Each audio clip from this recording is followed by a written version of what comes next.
to click add person to the thing. Okay. Anyways, so let's hit record and we'll get this rolling.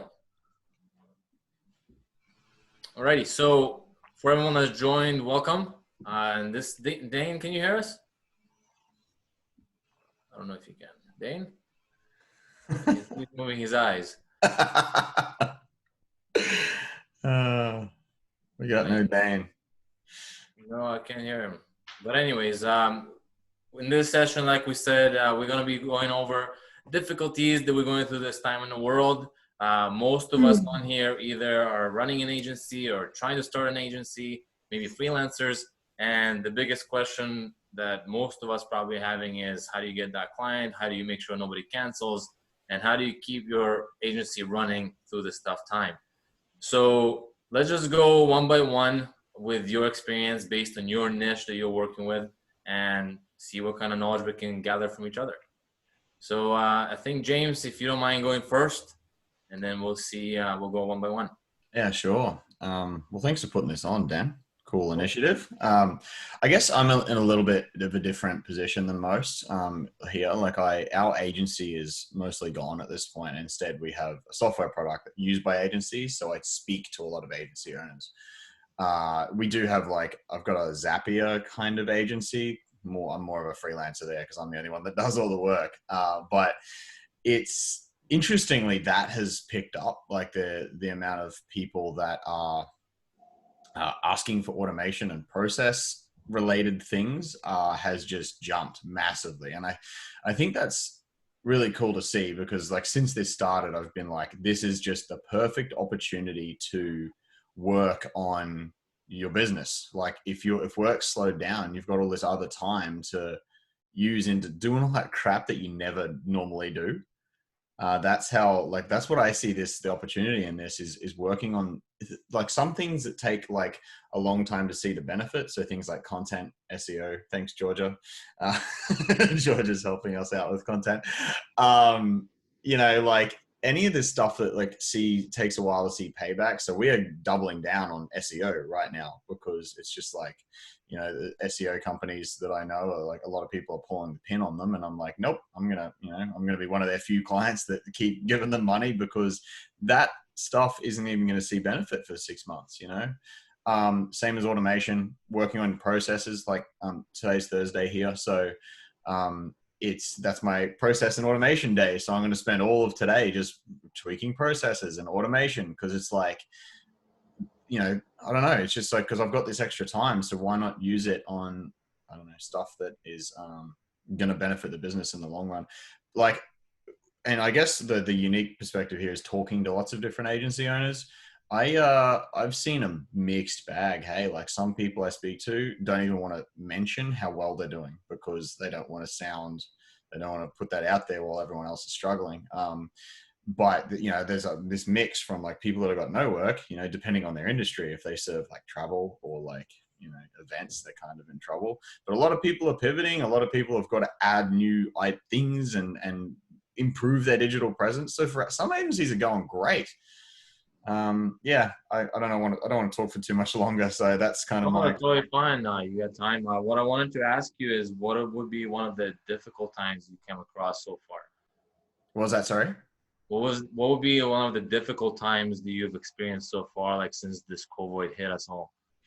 I mean, the difficult stuff for me is really just excess screen time. And this really hit me last night when I was trying to play some online board games with friends, and I just did not want to be there at all. Because I've been on the computer all day, haven't left the house, and now it's now I'm doing more time on the computer to socialize. That's been the hard shit for me. It's way in excess screen time. So it's how do I talk to my friends if I don't want to be on the internet anymore? But as far as your revenue from your company, it's all much? So like I said, right, with some agencies are up, some agencies are down. So we've lost subscriptions. So for those that don't know, Content Snare is used by agencies to collect website info and marketing info from clients. So we've had an intake of people, the signups are actually have probably increased, but our churn has increased as well to the same level. So we are basically flat at the moment, which, is a kind of positive position to be in because it could be a lot worse, I feel. And So you yeah, said like, you do a lot of SEO at the moment to get a lot of new no, eyes no. on. Well, I mean, that is a big part of what we do, but it's more like I see, you know, as an opportunity, like, so people are pulling the pin on advertising and spending money, right? But if you're in a position to not be able to do that, or at least be able to spend some money, I think SEO is like one of the things that I would be working on right now, because it takes a while to pay back. You know, it's not, Yeah, I might as guess. well do it now while there's time, right? Yeah, and I mean, it depends what industry you're in, but like ads, I've heard from all the ads people that ad costs are just dropping out the floor right now because everyone's pulling out. If there's less advertisers, the costs are less. So if you're in a position to be able to take advantage of that, I would absolutely be on it. It makes no sense to me that people, unless like the clients are just gone, um, you know, if you're in events or like live, you know, even if you're in events, you could be proposing like new ideas and things for your events people to go online. You know, like I know a guy that runs an app business, and he helped a local brewery here build a local like Uber Eats for beer from this one brewery in like, you know, he built it in a day. So it's like, yeah, I don't know. I feel like there's just different ways depending on your industry to try and add new services and stuff in. And can't remember where I was going with that, but yeah. Cool. I like your perspective on that. That's cool. Okay, so anyone has any questions so far for James? If you do, throw them in the comments. If not, we'll move on to the next one. Otherwise, I was going to ask James something. Did you say that you had sort of an uptick in people interested in automating since the isolation hit? Do you have any idea why that would be? Are there specific things people are wanting to automate right now? Honestly, don't know. It's very strange because I mean, I don't push this hard as a service. Like it's kind of like a side thing for me. And it all comes through the Zapier experts directory because we're like a certified consultant or whatever. And people find us through that. And that's where I guess a lot of it's come from. But I don't know why there's been an uptick. It's all the same stuff. Yeah, maybe Grace it just is made just a good people. point. Sorry? Grace just made a good point in the comments. Maybe there's a reduction in manpower, so people are trying to pivot to Yeah, automation. and you know, I think it comes down to time too. Like, there's a lot of this stuff that just people never get around to doing. Like, you know, there's my process and automation to-do list is like that could take me a year to do. yeah. So, you know, if I suddenly have more time to work on stuff, that's going to get done, right? If I don't have as much client work or I'm also thinking as a thought here, if you're running an agency for any service like web design, graphics, SEO, one of the other things you can offer if your clients are not able to afford your services at the moment, maybe there's something that we can automate in their system, right? With an existing platform, existing website they have, maybe payment system of some sort we can automate for them. Just an extra idea, an extra service we can pivot towards. Yeah, all sorts of stuff. And yes, I do have a Zapier course, Grace. Thanks for the plug. Right. Okay. All right. Well, let's move on. Thank you, James. And let's get Marie this time. Yes. Quick Hey, intro guys. and let's go. Yep. So I own 2 SEO agencies as well as a group on Facebook called Rule Your Rankings, and we talk about everything SEO. But from the SEO standpoint, with everything that's going on, I'm in the United States, and my state, as lot with many states, are stay-in-place orders. So a lot of the like home services, that type of thing, has pretty much been wiped out at this point. So we are seeing a lot of people holding back or freezing their SEO ad accounts as well as their organic SEO accounts because they're waiting to see what's going to happen after all of this. Are they going to be able to survive, that type of thing? But from the standpoint of owning the 2 agencies, we're actually doing really well because I was actually around for the 2008 down economy and learned a lot of lessons at that point the hard way.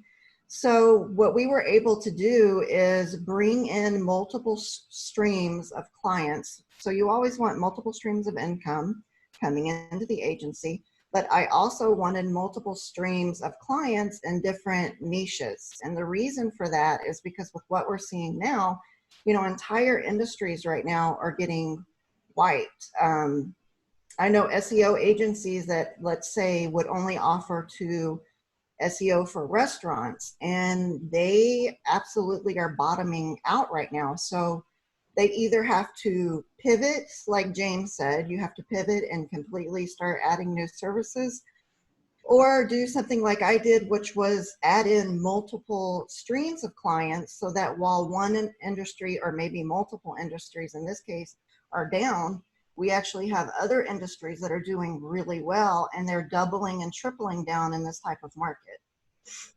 Very smart. Yeah, I bet like when you have multiple sources, like when one goes down, that's right. That helps.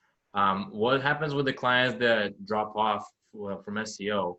Like, how do you handle them? What do you tell them?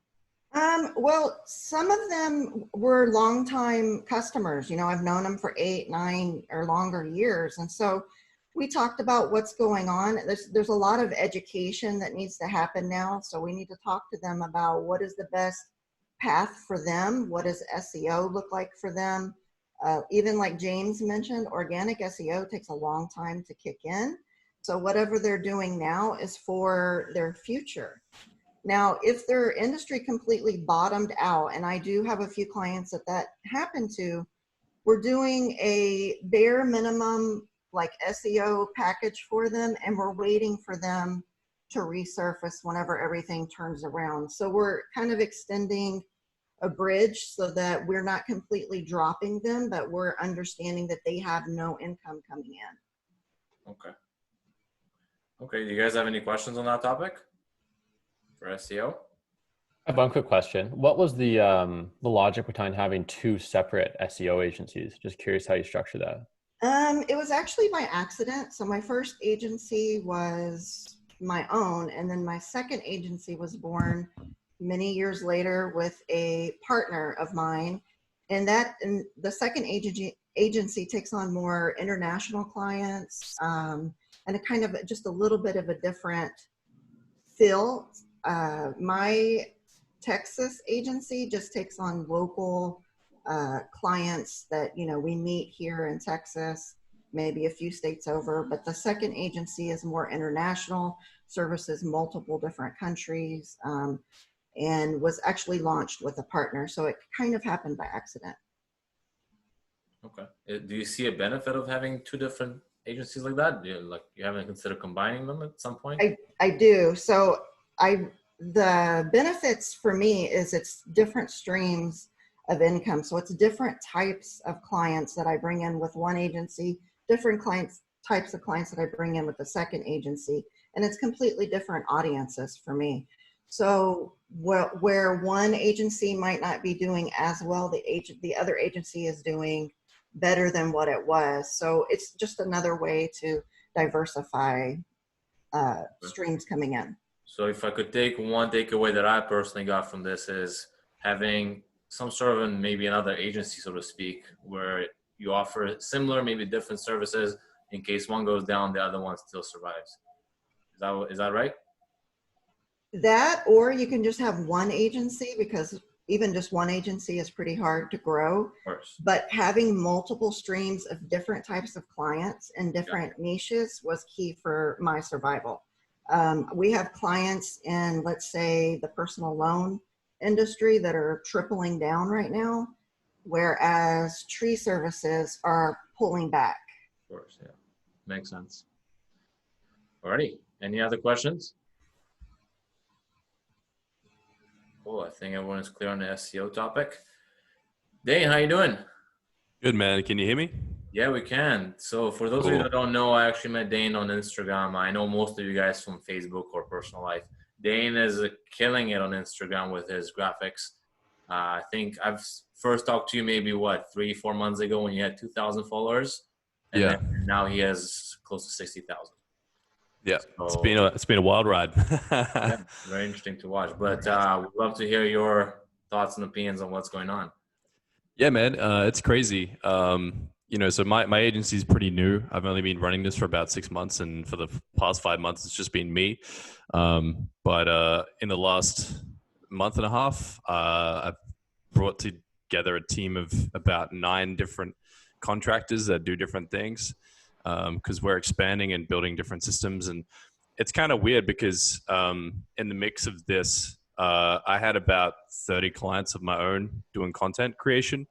That's how I started my agency, was just creating content for people on social media. And I noticed very quickly that that took off, and I haven't seen a massive fallout on that. I mean, I'm super niche in the sense that most of my clients are between the 500,000 to $5 million bracket. And those people usually have a bit of a war chest because they've been around, they've been doing business for a while, they kind of seen the ups and downs in the market, so they're kind of always prepared.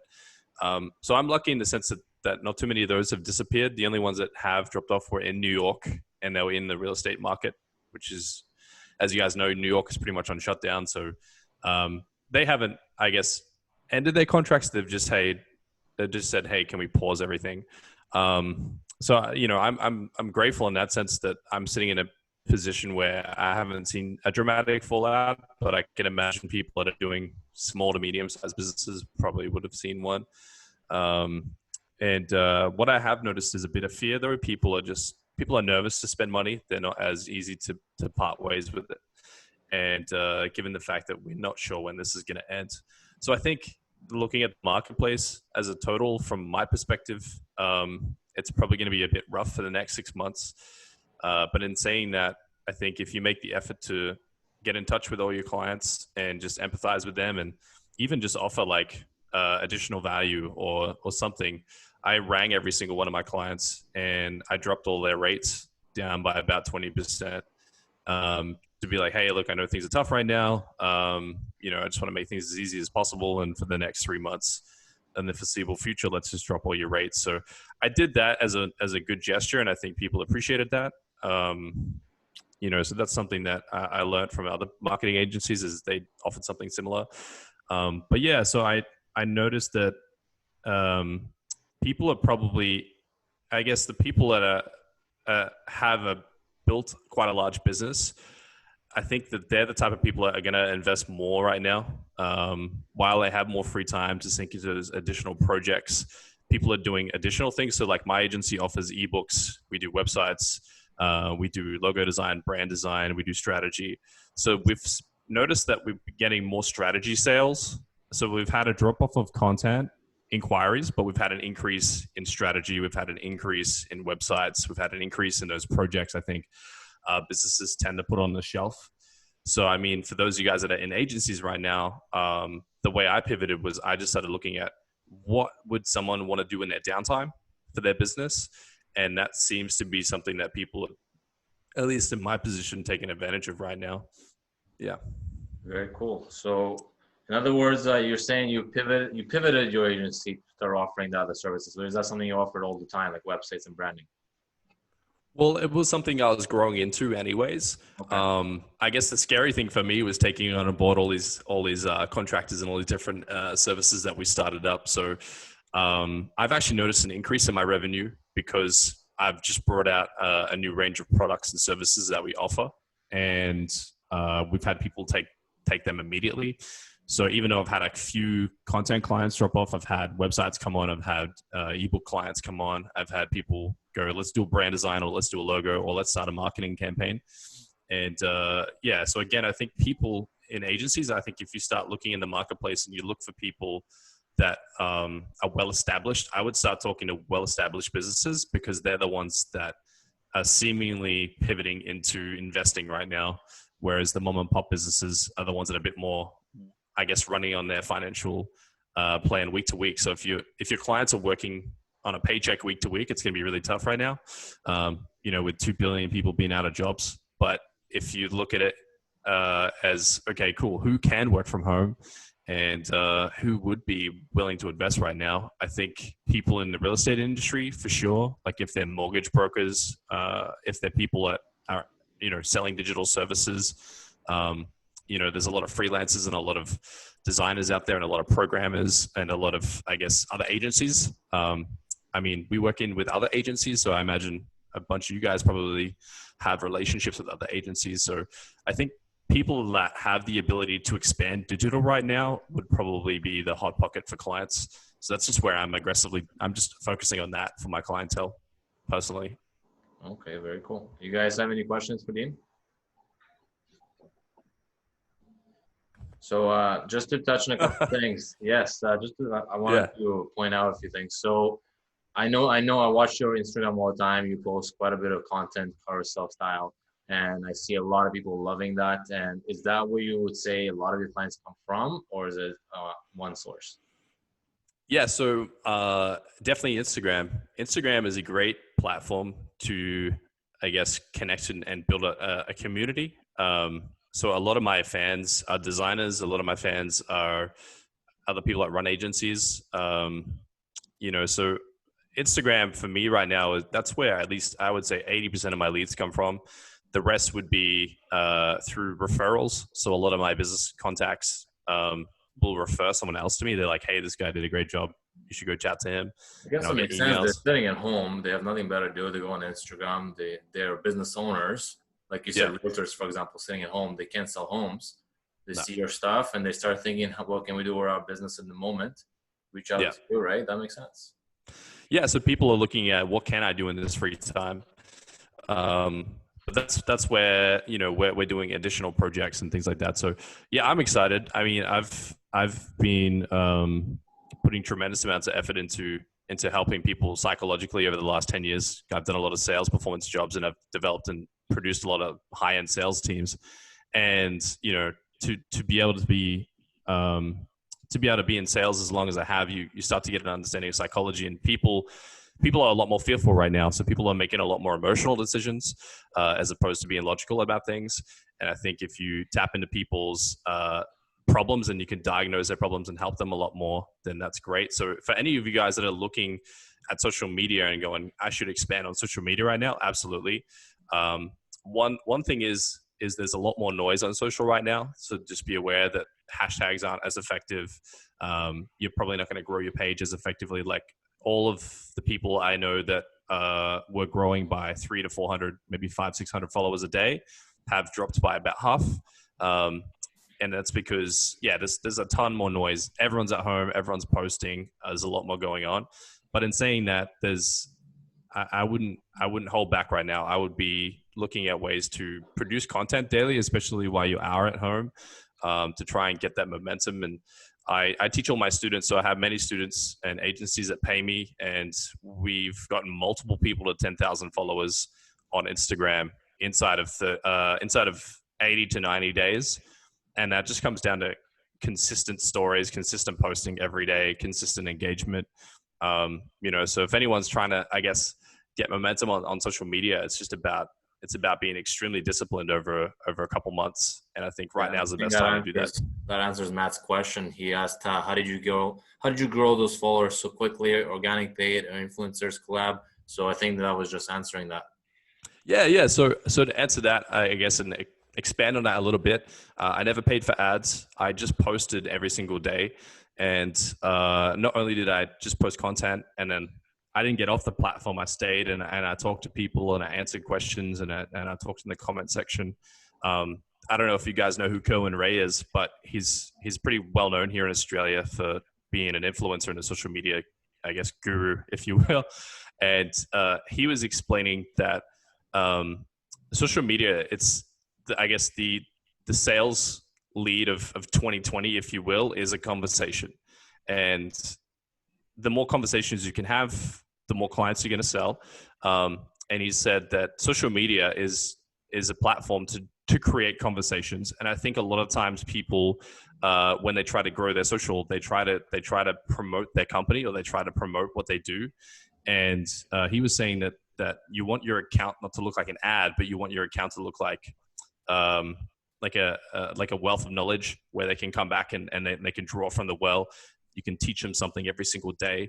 So the way I built my page was I just tried to do my study, do my research, produce a piece of content that was snackable, that people could learn from, that was completely free. There was no catch. There was no CTA.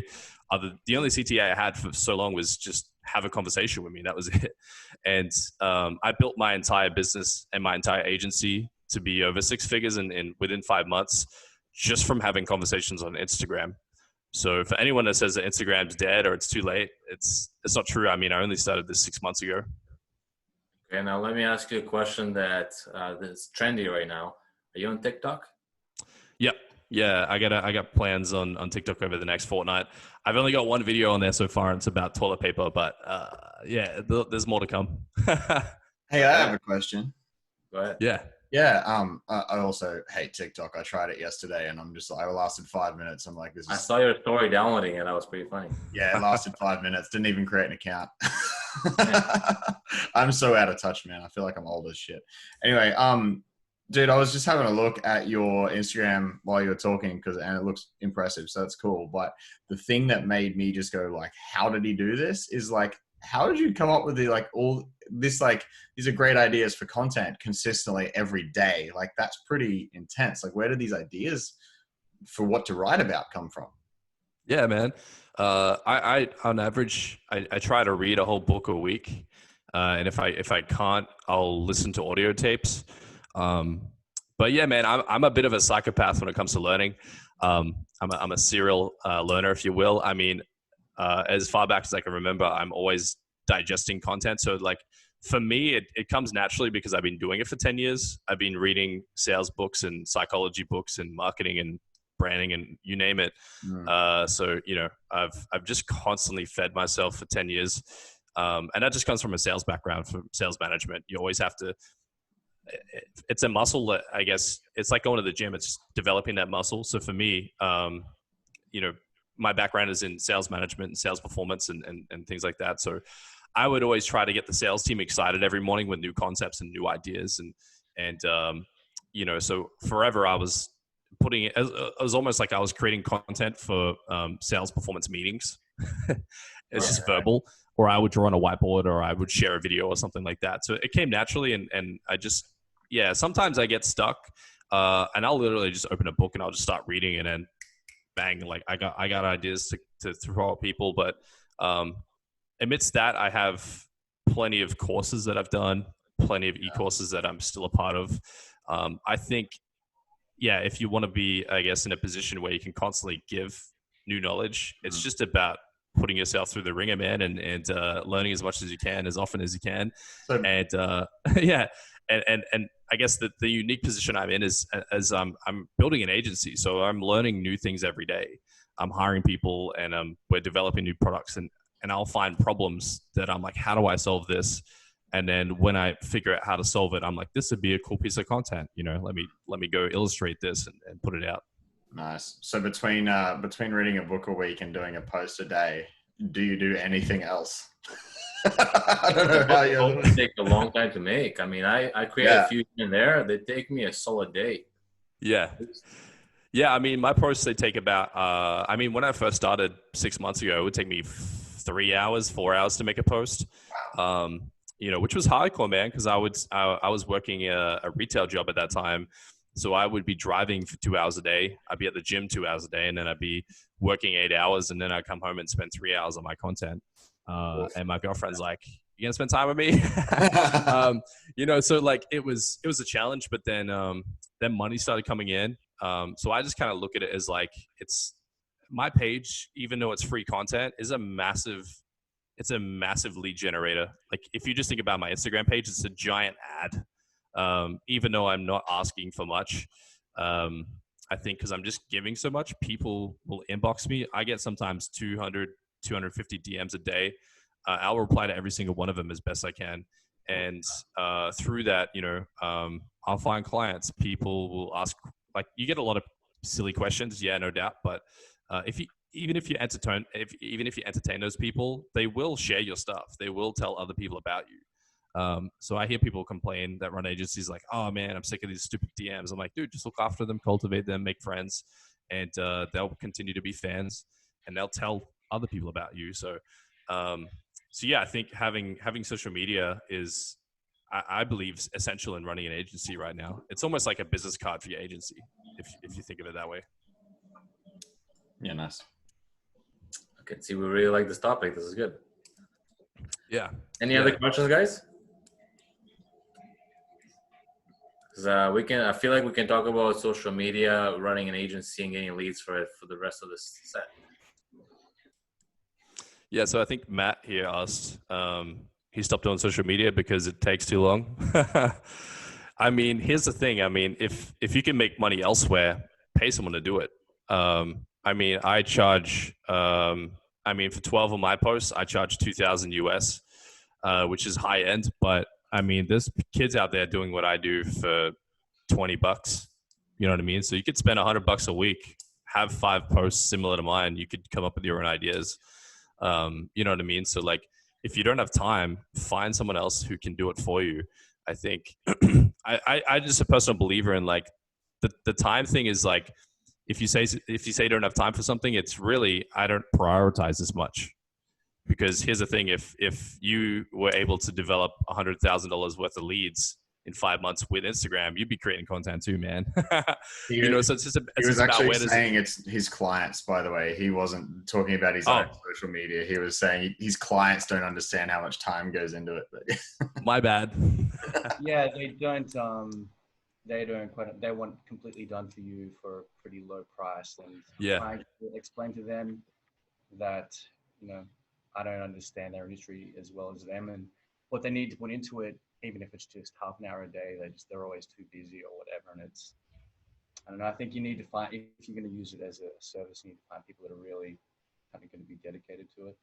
100%. Yeah. So like, I mean, if I sit down with a client initially and they're like not interested in being invested in their page, I lose interest in even working with them, because I pre-screen people and I'm like, how serious are you about building your social? And they're like, oh, I know I have to get it done, but I hate it. And I'm like, but this is probably not going to work, you know? Because I've had clients at the beginning where I was giving 2 different individuals that ran 2 different agencies the same level of content. One went to 10,000 in 90 days. The other one stayed at 1,000. And it all came back down to like, one person was talking to their community and posting stories, whereas the other was posting it and logging out. So I think there's a fallacy of like, content is the solution, but it's actually like, no, like you need to build a community. You need to be in there talking to people and communicating, because yeah, it's ugly. And yeah, people don't have time to really want to sit down and spend 3 hours in the DMs. But like Gary Vee says, like he still does it. He's like, the ROI is huge. It's just looking at it with a different perspective. Very interesting. Okay, cool. Well, before we continue with Dane, I appreciate everything you've said and shared. Is there any other questions for Dane before we move on? For those of you that can't think of questions now, but at the end we'll have some Q&A as well. All right, let's move on. Let's have Sean. Cool, thanks, Dan. So I own an agency, North Digital, and what we do is paid ads for our clients. So Facebook ads, Google ads. We also often build the landing pages as well. So yeah, in the beginning, we worked with both service businesses and e-commerce businesses, and we still do. So for e-commerce, we're driving return on ad spend and we're tracking sales, usually through a Shopify website. And for service businesses, we're generating the business leads in the form of phone calls or emails. And right now, our biggest niche is dentistry and aesthetic medicine clients. So these are Botox centers and dental offices across Canada and the US. So definitely this industry has been hit quite hard by COVID, and that they are deemed a non-essential business. So in most states in the US, they've been asked to shut down except for certain emergency procedures, which maybe makes up 1 to 5% of their business. So yeah, on one hand, the impact for me was interesting. At first, everyone thought they'd be shut down for 2 weeks, and then I kind of convinced everyone to just advertise through it. But then shortly that got extended to 6 weeks, and now it might go a lot longer. No one's really sure. So essentially right now I'm on pause with most of them, or doing like a very low level ad spend just to keep things firing. And on that side of the business, you know, the good thing about dentistry in particular, which is where most of our clients are, is that it is quite a recession-proof industry. So while it is paused due to COVID, once COVID passes, even if there is a recession, dentistry is pretty recession-proof because everyone needs to go to the dentist regardless. So I'm not too worried about that. And I personally don't mind. It's not the end of the world pausing revenue for a few months as long as all the clients start back up after. So similar to Mary, Maria, whatever it was. We want to keep them going on some maintenance level just so that they feel like they're still working with us and they don't have to go through the decision in their heads of, oh, should we go back to working with North Digital? In their minds, North Digital supported us through this whole thing, so it makes sense to keep working with them. So that's the that's the dental side of our business, which is about 70%. And the other 30% is e-commerce. And e-commerce is on the opposite end of the spectrum. They're doing really, really well. We've been getting some ridiculous return on ad spends for our clients. So they're either maintaining or scaling up depending on the specific e-commerce. One example is one of our Botox clients. They opened up a Shopify site a few months ago. It's a good thing they did. And their physical product sales was always an afterthought, but given that their service portion is shut down temporarily due to the virus, we just tested some Shopify ads with insane results. We spent about $400 in ad spend and generated them $15,000 in skincare product sales. And now they're kind of sold out and you have to restock their inventory.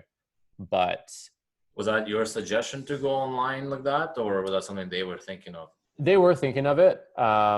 They did think to do that, but it's been my suggestion to focus on trying to scale it to the extent we can during this time.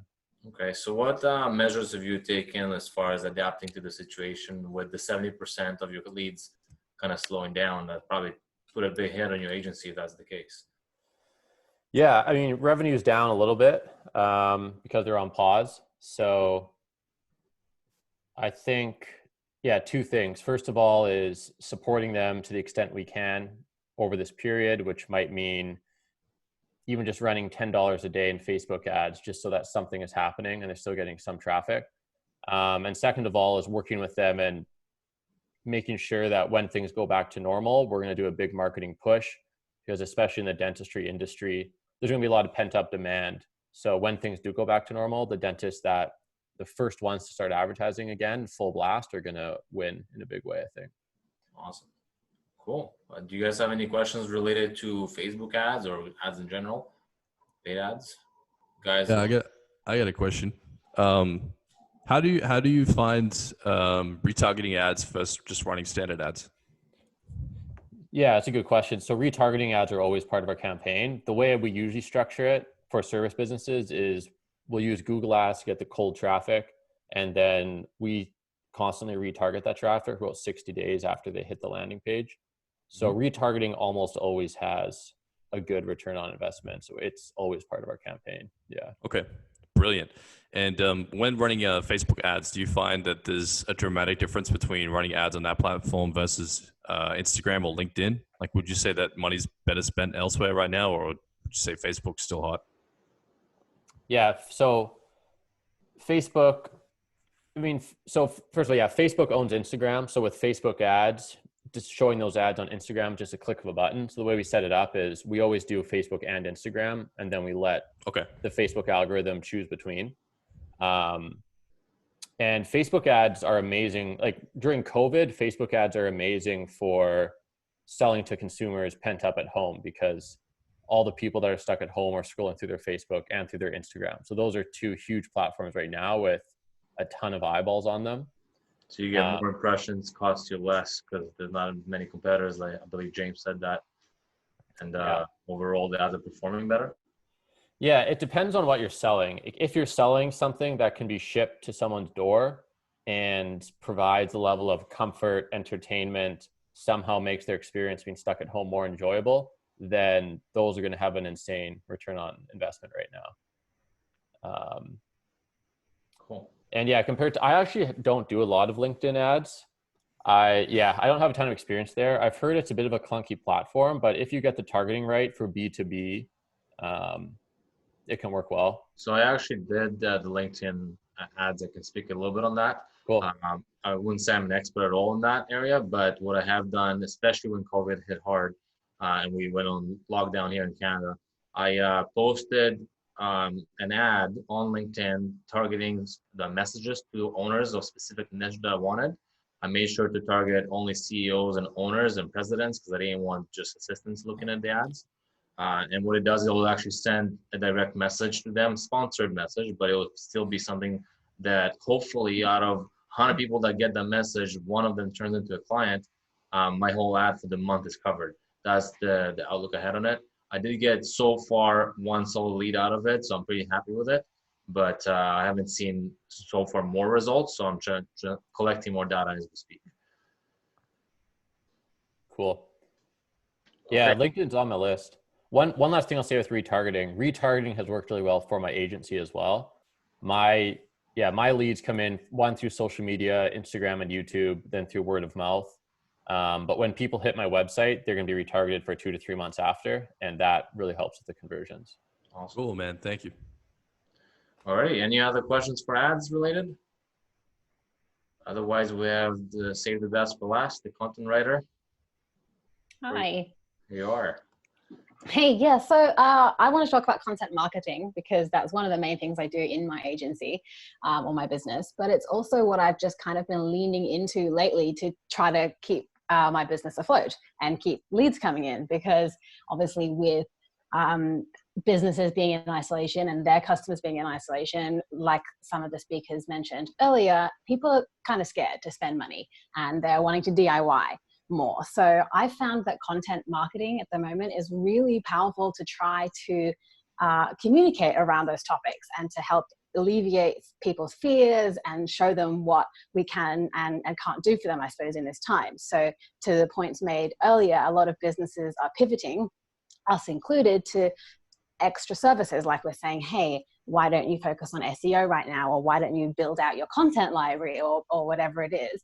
So I think that a content marketing strategy right now that helps communicate all those new things you're doing is worth investing in. So I think with content marketing, you can look at it 2 ways. You're going to be able to use it to support your own business and generate leads and attract opportunities for yourself, but you can also use it as potentially an upsell or a service that you can offer your customers through your agency.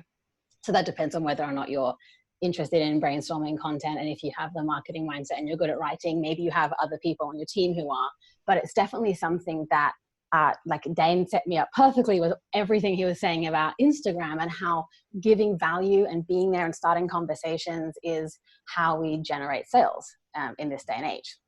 So content marketing is about putting a message out there that serves, I think, both your business and your customer and what we each need. So if I could give an example of that, I'd say we at this time need to let people know what we're doing, what changes we've made in our business, what things we can serve them with, and they need to know that their money is going to be well spent. They want to feel confident in the decisions that they're making, and they don't know whether Facebook ads are sensible right now, and they aren't maybe aware that SEO takes time and automation takes time to set up and see the results. So what they need is to be educated on those things. And what we need is for them to be educated on those things, because that's how we make our sale easier to close, because they already believe what we need them to believe. So right now, while we're all at home with tons of time to make content, it seems sensible to really lean into content marketing and try to use it for growing your list. So it could be free content, organic or paid upsells, like lead magnets, so you have gated content. And yeah, you can grow your email list. You can try to reach a wider audience. You can, with content marketing, start increasing engagement on your own platforms. So the algorithm starts treating you more nicely, and you can get then those sales messages when you do get them out there. And most importantly of all, though, it's build relationships. It's generate leads from the content that you put out there. So I want to tell you some content I made to kind of drive the point home, I guess. So my audience, I've been working lately with a lot of people who are dance studio owners or in the fitness niche. So they've been obviously affected by the fact that their bricks and mortar venues are shut down. And they're trying to move online to a virtual environment. And tons of them have never even been on Zoom, don't know anything about membership sites. That's just like not part of their world at all. So I really quickly just started doing talking head videos. And like, I didn't even have time to get blogs and things written, but I wanted to jump on this straight away because I knew that's what they were concerned about. So just 5-minute, 10-minute videos I've been making, casual and candid, on topics like what to do when you're trying to move online. And everyone else starts offering what you do as well for free. Like, how do you compete with that? How to think outside the box and get creative with serving your customers and sustaining your business in this time, like Sorry, pivoting let what me you just offer. ask you, based on what you're saying, are you saying you're sending them 5-10 minute video for each prospect you're talking to? No, I'm making these on my page or on my Okay. social media accounts, and then they start having conversations with me. And a few of them I have also done these videos, like people are coming to me with specific questions after I put those topics out there. They're like, oh, okay, I resonate with what you're saying. I can see myself in your example and you look like someone who can help me. So then they reach out, and then I have been sending voice messages back to answer their questions, or more talking head videos, like to Dane's thing about the DMs, just building relationships. And I use the content as this way to attract the attention at the beginning. So I'm saying to them, I know what you're going through and I have a solution. And yeah, they need confidence in that my services are relevant for them. For example, I can produce content for them to help their audience understand what they can do in this time. And that, for example, yes, we're online. Here's what our new classes look like. Here's why it's still going to work for you at home, even though we're not here with the loud music and lights and all your friends giving you high fives. You know, let's talk about that. Let's not sort of try to just, I guess, hide from the problem. Let's talk about what the problem is and how we're solving it. So yeah, content marketing, I think, is a pillar of sales in this day and age. And it doesn't make any sense right now to dial back from it when people are all online, all bored scrolling through Instagram and through Facebook. And they also have even more fears, I think, and confusion than usual around investing in us. So it makes perfect sense to be putting content out there. And then the same is true. I actually learned or heard from a podcast about a week or two ago, talking about content and how you can have the nicest website and the best pricing and the best services, but if your content on the page sucks, that's what's going to lose the person. And the content is king, is a known saying, right? So what I think you do as far as content writing is super important for whatever industry. And even though we're in downtime right now and people are not sure what's going to happen, everyone that's going online, everyone that understands they need to be online, their content is what's going to matter. What's going to happen in the future, how they're going to convert people that come to their site. That's right. And I love that you mentioned in future too, because I've been talking a lot about how it's really relevant now to alleviate people's fears, but content's also something that's it's like a long form investment, long-term investment, because you can create evergreen content. You could webinars and YouTube and blogs. I mean, content can be anything, podcasts, small things like memes and social posts, through to big things like training courses or whatever. So yeah, I think that looking ahead to what content you want your business to be putting out there over the next 3 months, 6 months, a year, why not take this time now to start batching, start recording, start brainstorming, take advantage of the fact that lots of people are working from home and looking for writing gigs and social media management gigs. And yeah, use this time to kind of set yourself up for success for the future and make content that's relevant for now. 2 birds, 1 stone. I feel like a big takeaway from this whole session so far is revolving around content creation. So in whichever form that is, writing, video, like Instagram posts, even doing ad content, doesn't really matter as long as the content is out there. And that's personally my takeaway, at least. And for those of you that are listening, if you have any questions, please ask so we can answer. But one thing that I really like, and I would like to summarize the whole thing too, I think James asked this, or maybe Matt, how you come up with so many topics for Dane. One of the things that I remember from Gary Vee, he mentioned that is you write out one big topic and then you break it up to subtopics. And then each topic you come up with can create a web of other topics you can divert to. And that can be endless amount of information and content you can create from it. And from one post on Instagram, you can create one video, you can create one article, and then keep going on, right?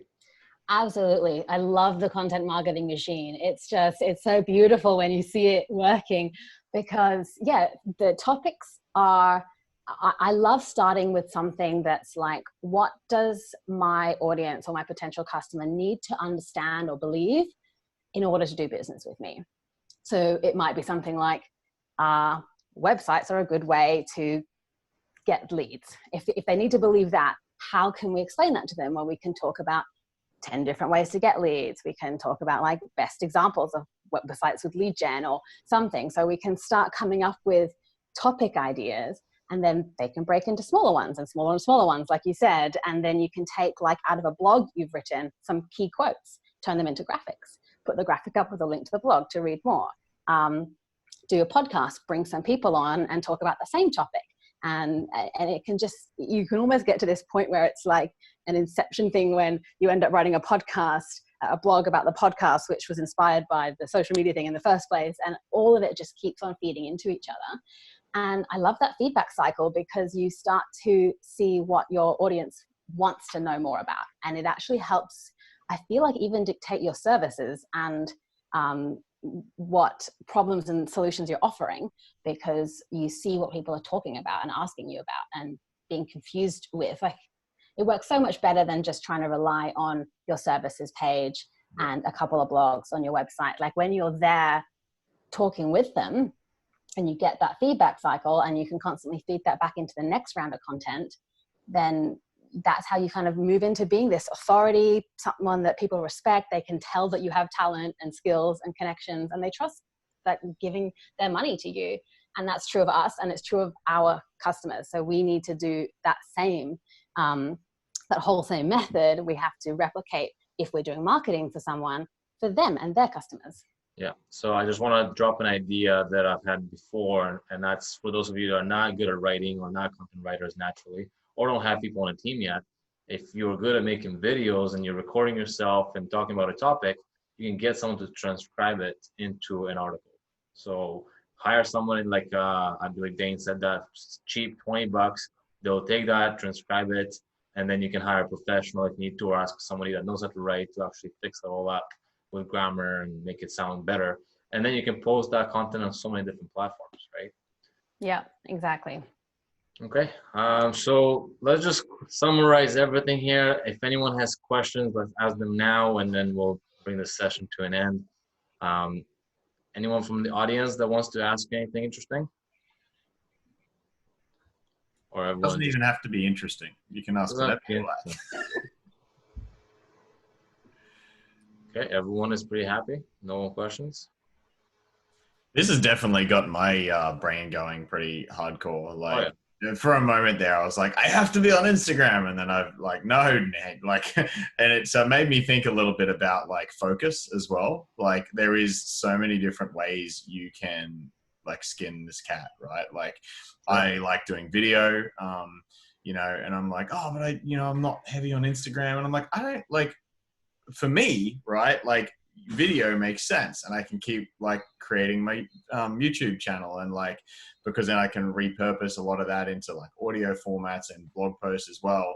And it's like, at the same, like, it's very easy to get like shiny object syndrome with this kind of stuff and be like, I have to be everywhere. But like, that concept is like not necessarily true, you know. Like, I know some of the best people, I guess people doing so well with their business only have like one platform that they're really big on, right? I guess there is a concern there that like the rug gets pulled out from under you if you don't have, like, you know, if you've got all your content on someone else's platform. You know, that's a worry. Like, I'm a big fan of every bit of content I create is not only on YouTube, it's somewhere else as well, you know. Like, the other thing is you're also interlinking them too. So if you have a bunch of YouTube subscribers but nothing on Instagram, then you can start building an Instagram too. And like you said, if something happens to YouTube, you have your Instagram still going. Yeah, that's it. Hey, yeah, I just saw Josh's question too. Written content. I mean, the two that I often use are Medium, and Medium's all right because you can post your own blog content to Medium using the import tool. If you use the import tool, it won't be an SEO penalty. Um, so yeah, just search Medium import and it creates the canonical link for SEO reasons, so you don't like lose, it's not duplicate content. But also LinkedIn Pulse is all right for getting views. That's the only two I really use. Yeah, LinkedIn, from my knowledge, for SEO is not really beneficial. It's just to get your exposure out there. But Yeah, it's correct a me. little bit of both. I don't know. It's been, I don't know how well it works for SEO, but it's so easy to do that I just like the process literally took me like 10 minutes to write for my VA to do it for me forever. So yeah. So the question was where to post written content besides blogs. Is that right? Yeah. Yes. So I agree. I think that I was going to say exactly the same. Third-party sites like Medium, so places that publish blogs besides your own blog would be excellent. LinkedIn. I also think people overlook email.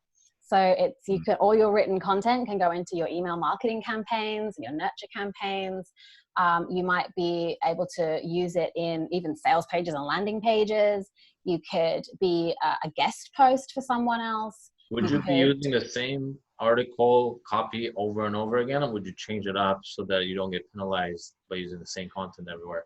I would generally change it up for many reasons. One being the SEO and the duplicate content thing, but also because I'll slightly tailor it to the audience. So if I am getting a guest post position with someone, or I'm getting a chance to write to their list, then I'd want to sort of tweak it to the niche that I'm speaking to, and maybe mention something geographically or date-wise that's relevant, or something to refresh it. And I also think different formats kind of work well. So even though written is written, there's like conversational style, or really informative, or dot points, or do you want tables and infographics in there, so definitely extending one piece of written content into a few versions of written content, and then finding different platforms, social ones, email ones that are on websites, your own and others. There's a lot out there, and transcripts. Yeah, the great email to go along with videos.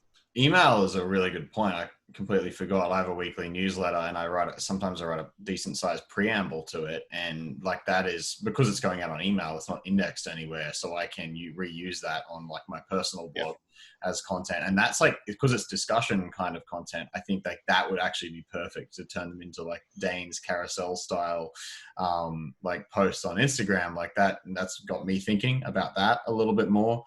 Andrew asked about duplicate content posting on LinkedIn Pulse. Yeah, I never post the whole content on LinkedIn Pulse. If I'm going to use a blog post, it'll be a more of like an intro to it with like some reworded bits, maybe a summary that links out to my post pretty much every single time.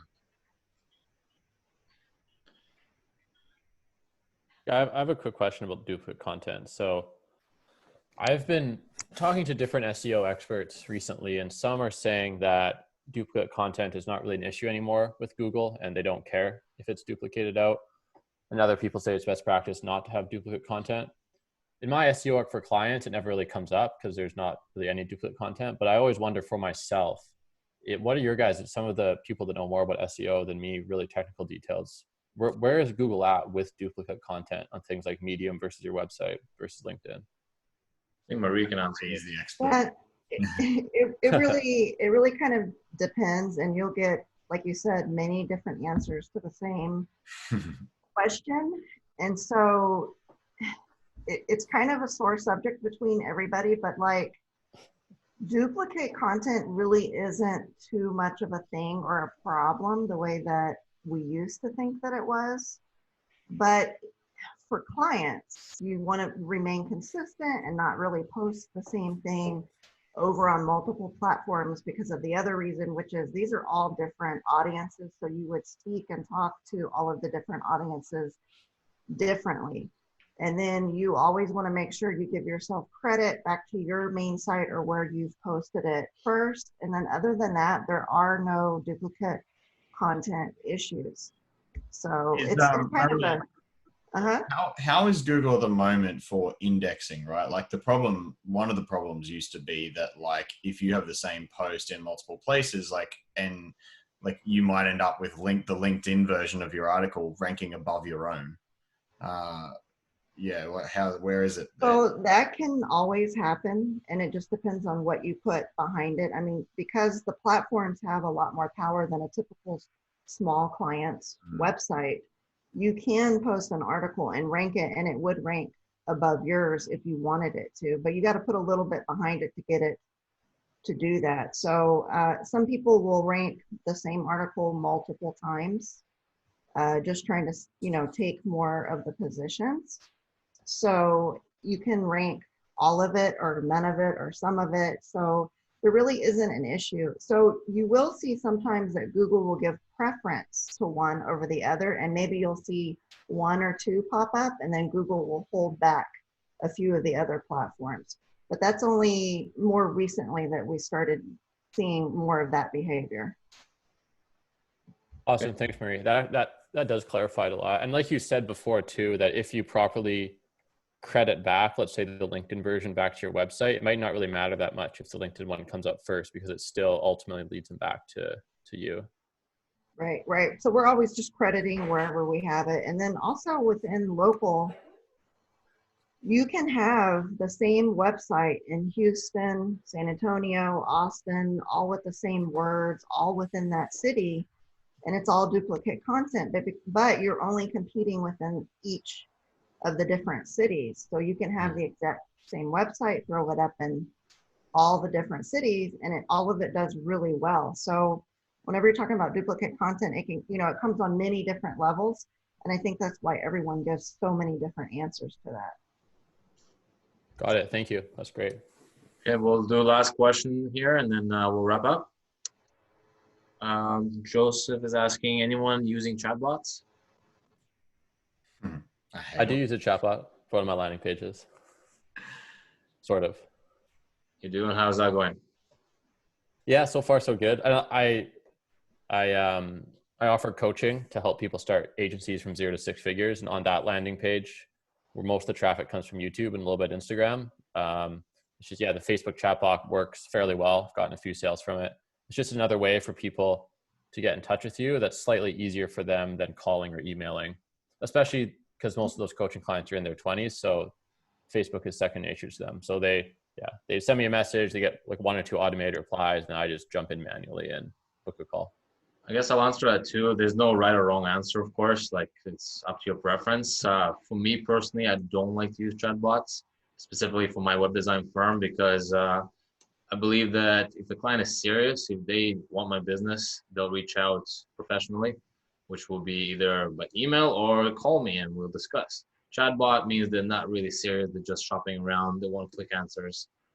Maybe I can convert them to the chatbot, but that means I have to spend time on that, and that's not something I'm going to do. But again, for each their own, and depends on the industry you're in. I really like chatbots when they're attached to, like, as a lead gen thing on content marketing. You've probably seen the things where they say, comment this word below if you want my freebie or something like that, and then that's powered by a chatbot. Right. So I feel like it's got a nice sort of instantaneous feel to it compared to sending someone to a landing page where they enter their email address and you deliver the PDF or whatever, your video, via the email. A chatbot can do the same kind of thing where you can get someone who's interested in what you've said on a post on Facebook or Instagram, and then it starts a brief conversation where you might be able to screen them. You could ask some questions, get whatever data you normally want to get on your leads, and deliver whatever they have opted in for. So I think it's great up to that point. Yeah, it has a nice touch to it. I guess the only reason I'm against it is from a web design standpoint. From a web development standpoint, it has more scripts to it. It adds more resources to the site. And from that alone, that's why I don't like it.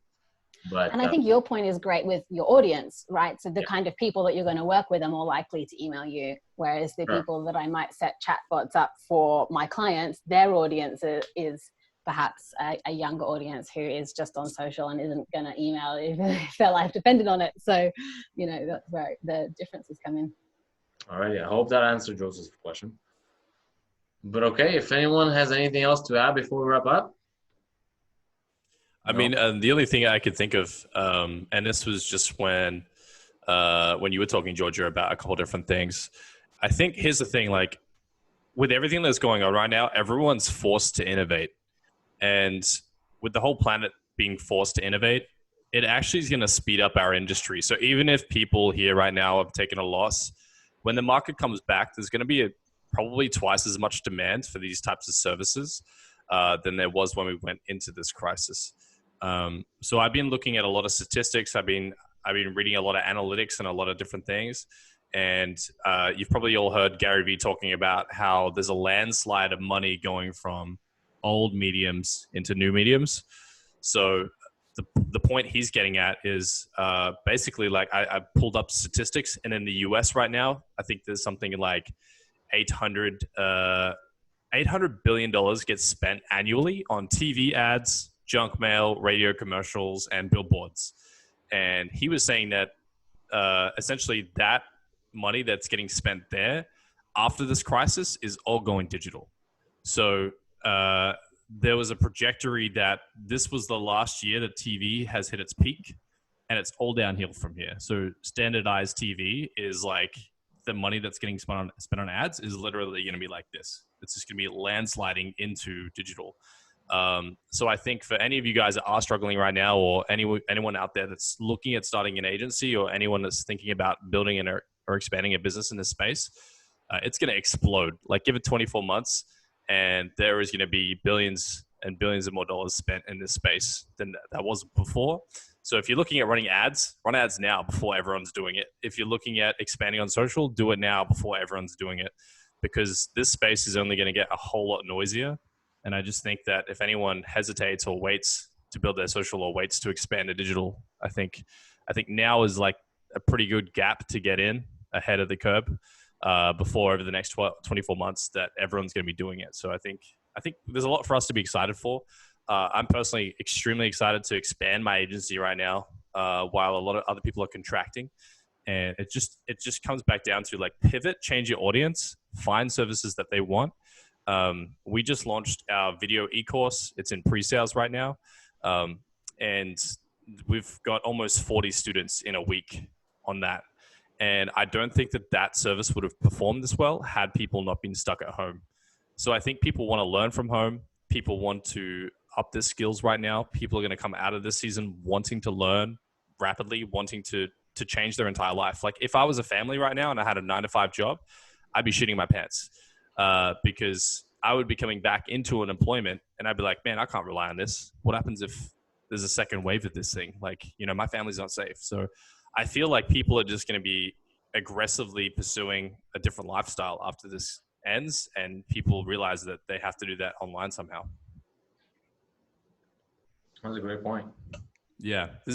I think this is a cool conversation. I mean, I know we got a little bit of time left here, but I would like to know people's, I guess, anticipation of what's going to happen over the next 6 to 12 months, because I think after this, there's going to be a dramatically different expectation from the marketplace. I mean, me and close network of friends here, we always discuss this from the stock market perspective, from real estate perspective, and everything else in business. And from what's going on, it's definitely not going away in May, like some people said. We're anticipating it to go very much past like the summer even. The lockdown here, at least in Canada, I don't know like how long it's going to last here, but at least all through April for sure, and maybe even through May. So that being said, we're definitely in recession already here in Canada. I can't speak much for the States, but I'm assuming so based on what's going on there. The numbers there are looking a lot worse. And I know depression is coming next. I don't think there's a debate about it. Stock market is going to hit hard very soon here, and everything else will follow. Real estate is slowing down, so people are going to be in very, very tough positions. So for everyone that's on here and everyone that's on our Facebook groups and Instagram and so on, everyone that's starting their online agency or running their agencies right now, that's probably the way of the future, the way I see it. Like if you're not running some sort of an online business, if you're not doing something online, I'm really not sure what's going to happen with your life in 2 years, like Dane said. Because going back to 9 to 5 after this, like you said, it's going to be pretty scary.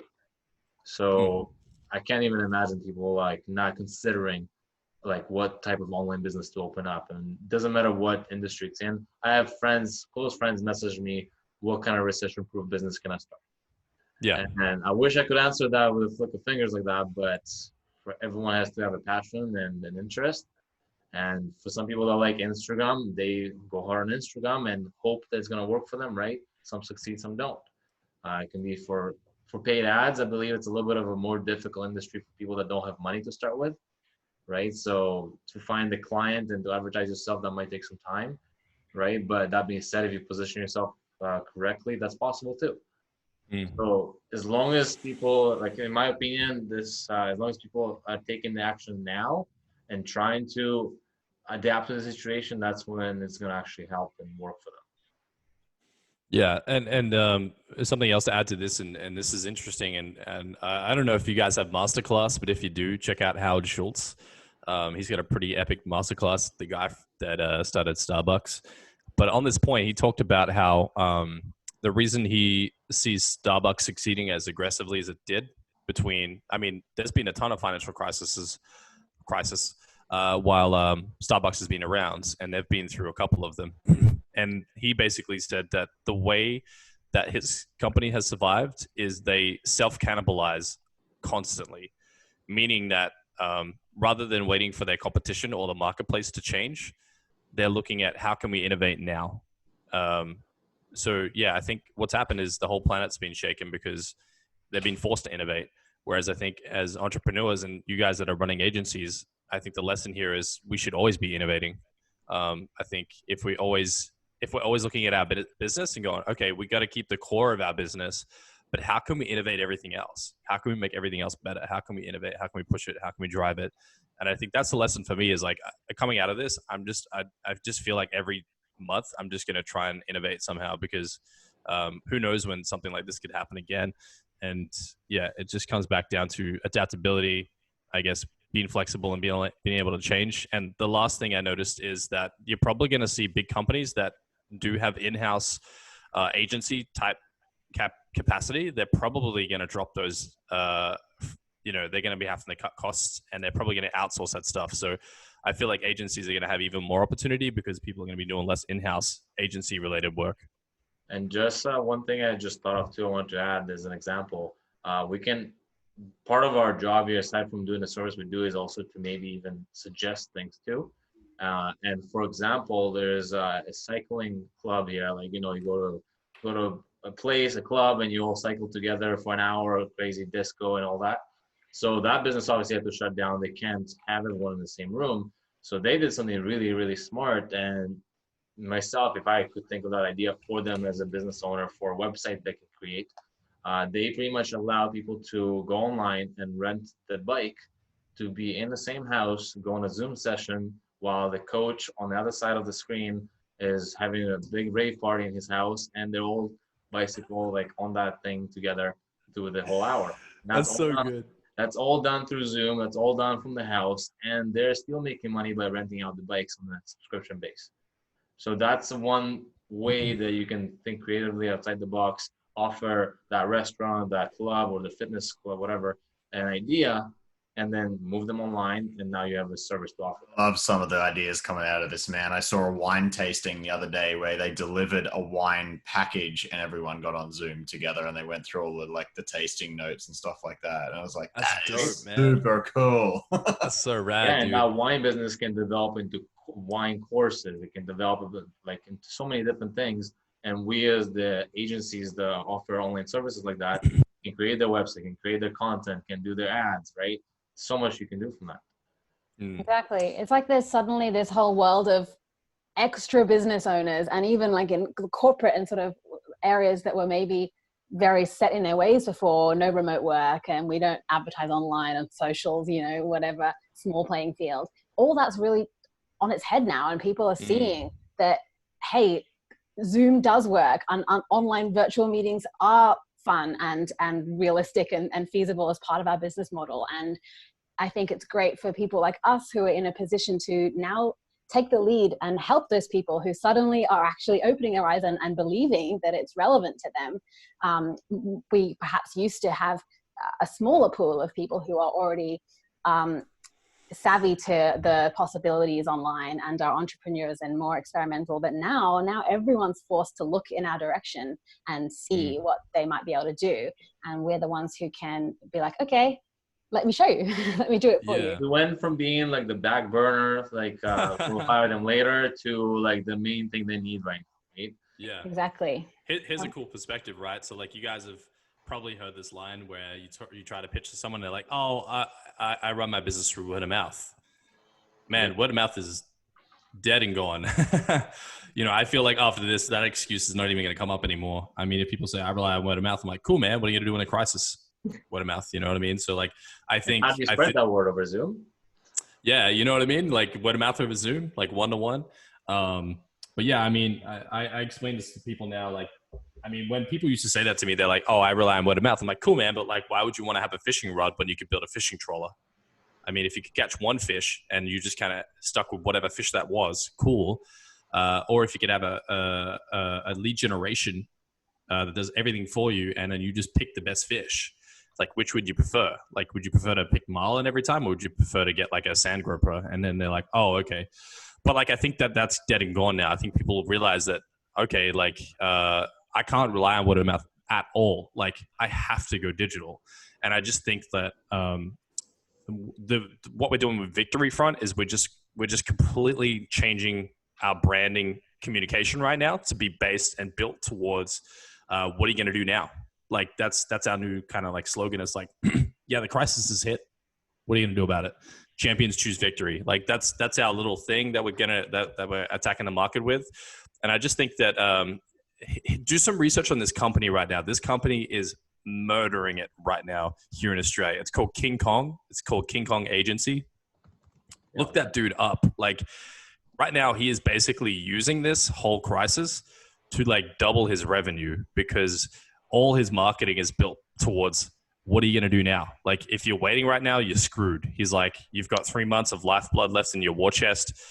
You can't open the doors for your restaurant again. Like, what are you going to do? So like, I think if you guys are on social right now, I think that there's a massive hot pocket between what's happening. I think we could kind of sleep on the wayside, or we could get really aggressive with our marketing.